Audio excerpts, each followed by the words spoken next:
to my channel. Kali ini saya akan membawakan suatu materi di dunia pelayaran mengenai keselamatan kapal.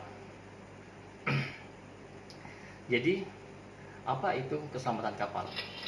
Jadi sebelum kita membahas itu apa arti keselamatan kapal, jadi outline yang saya akan bawakan pada kali ini ada 6. Pertama, mengenai definisi kapal. Kedua, mengenai definisi keselamatan kapal. Ketiga, mengenai faktor-faktor keselamatan. Keempat, mengenai konstruksi kapal. Kelima, mengenai stabilitas kapal. Dan terakhir adalah peralatan keselamatan di atas kapal. Oke, selanjutnya kita akan membahas tentang kapal. Mungkin kalian semua tahu ya itu apa kapal itu. Tapi sebenarnya dalam definisi kapal, menurut Undang-Undang Pelayaran Nomor 17 Tahun 2008 Pasal 1 ya. Jadi kapal itu adalah kendaraan air dengan bentuk dan jenis tertentu yang digerakkan dengan tenaga angin, mekanik, dan energi lainnya yang ditarik atau ditunda, termasuk kendaraan yang berdaya dukung dinamis, kendaraan di bawah permukaan air, serta alat apung dan bangunan terapung yang tidak berpindah-pindah. Jadi itu ya definisi kapal berdasarkan Undang-Undang Pelayaran Nomor 17. Oke. Selanjutnya kita kepada outline berikutnya mengenai definisi keselamatan kapal. Nah, jadi apa itu definisi dari keselamatan kapal? Jadi definisi keselamatan kapal adalah suatu kondisi kapal yang memenuhi persyaratan antara lain mengenai material, konstruksi, bangunan, permesinan dan pelistrikan, stabilitas, tata susunan, serta pelengkapan, termasuk pelengkapan alat penolong, radio, elektronik kapal, yang semuanya itu persyaratan itu telah dilakukan pengecekan dan telah lulus sertifikasi, telah lulus uji layak. Nah, jadi itulah definisi dari keselamatan kapal. Oke. Selanjutnya kita akan membahas tentang faktor-faktor keselamatan kapal. Jadi pada materi ini saya membagi faktor keselamatan ini menjadi 3. Jadi dari sisi teknisnya, alam maupun manusia. Jadi dari sisi teknis itu ada kurangnya perawatan, mesin yang rusak, muatan overload, dan BBM kapal. Selanjutnya dari sisi alam.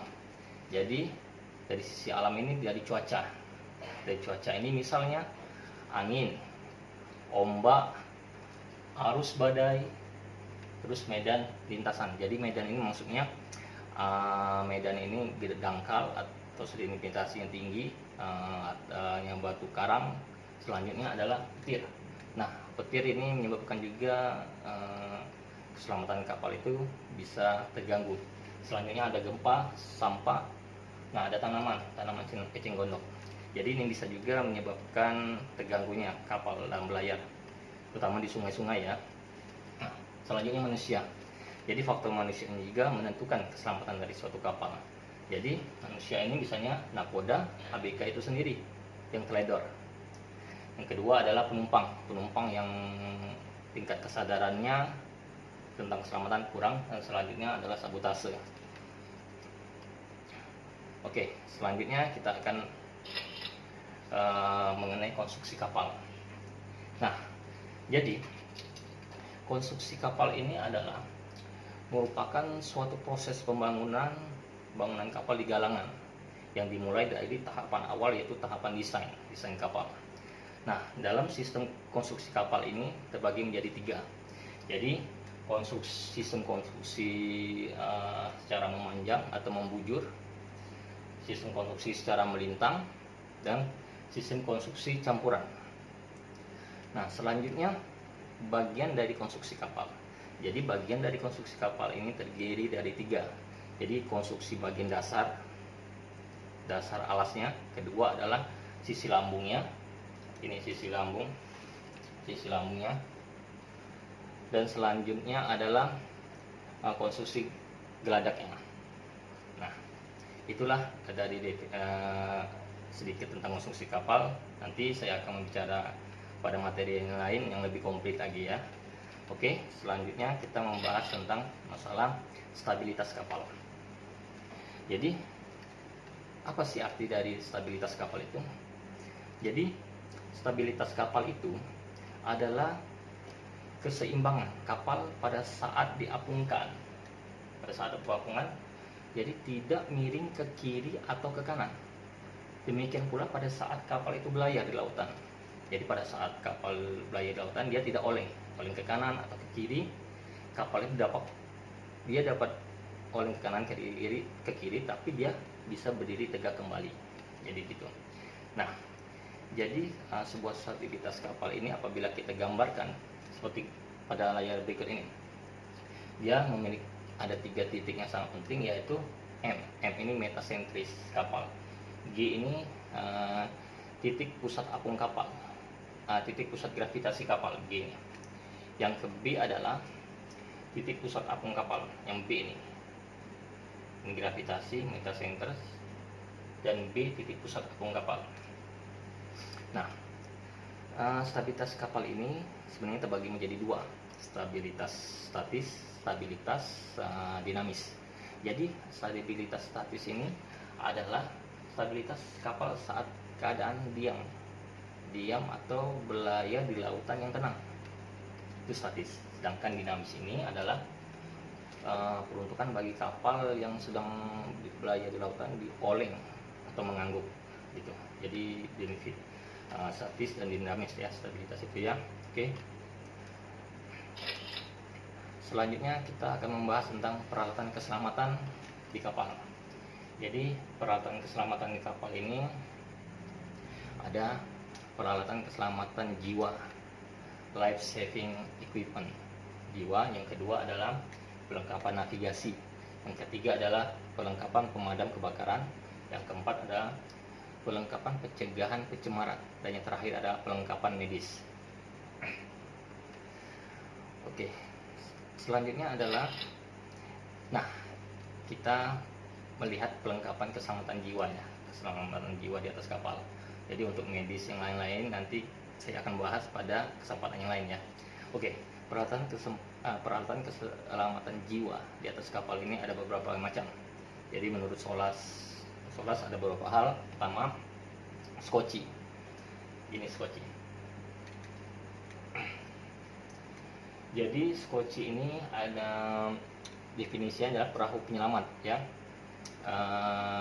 yang tegar ataupun mengambang, yang dirancang untuk menyelamatkan jiwa seseorang apabila terjadi musibah di lautan. Jadi skoci yang modern itu dilengkapi dengan adverb dan sub.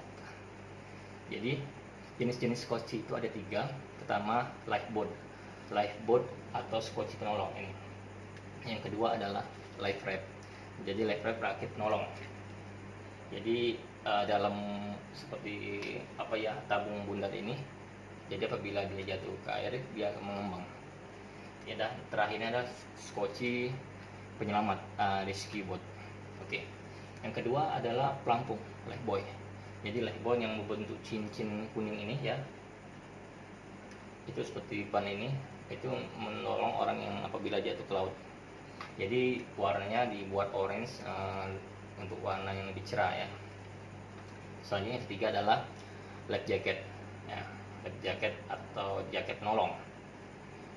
Selanjutnya adalah alat pelontar tali, line throwing apparatus. Jadi fungsinya untuk mendekatkan antara survival dengan penolong. Jadi untuk mempermudah. Ini bentuk gambarnya, yang ini. Oke. Selanjutnya kita akan membahas ya, ada lagi baju cebur, survival and immersion suit. Jadi baju ini untuk survival yang dalam keadaan dingin kan di laut, jadi gunakan baju ini.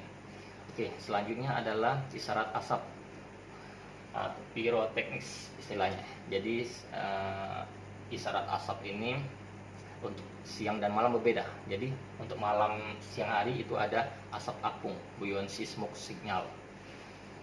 Jadi kondisi malam beda lagi. Beda malam ini ada dua jenis, itu ada obor tangan atau cerawat tangan, right hand flare. Terus ada juga ini gambarnya, cerawat yang ini. Selanjutnya ada obor parasut. Ya, gitu. Oke, yang selanjutnya kita akan peralatan inilah effort dan sub. Jadi effort dan sub ini termasuk istilahnya transponder radar. Jadi bila ada musibah kecelakaan kapal di laut, jadi alat effort ini berfungsi mengeluarkan sinyal, dia mengirim ke kapal lain atau pesawat, satelit, menunjukkan di mana lokasi kapal yang sedang musibah itu. Jadi menentukan titik koordinatnya di mana. Nah, effort ini harus diingat ya, harus kita daftarkan ke Basarnas ya. Oke. Yang terakhir adalah telepon dengan 2 arah FAH. Jadi wajib dipasang di anjungan kapal. Jadi ini berfungsi juga telekomunikasi apabila kapal dalam keadaan berbahaya. Jadi ini bentuknya. Jadi apabila berbahaya ya kita bisa komunikasi sama orang kapal lain atau penyelamat yang lain. Nah, jadi di alat telepon ini 2 arah FAF ini memiliki 2 channel yang sangat penting, yaitu channel 16 dan channel 13. Jadi channel 16 ini gunanya untuk panggilan darurat, sedangkan channel 13 dia untuk komunikasi dengan antara sesama kapal yang lain. Oke,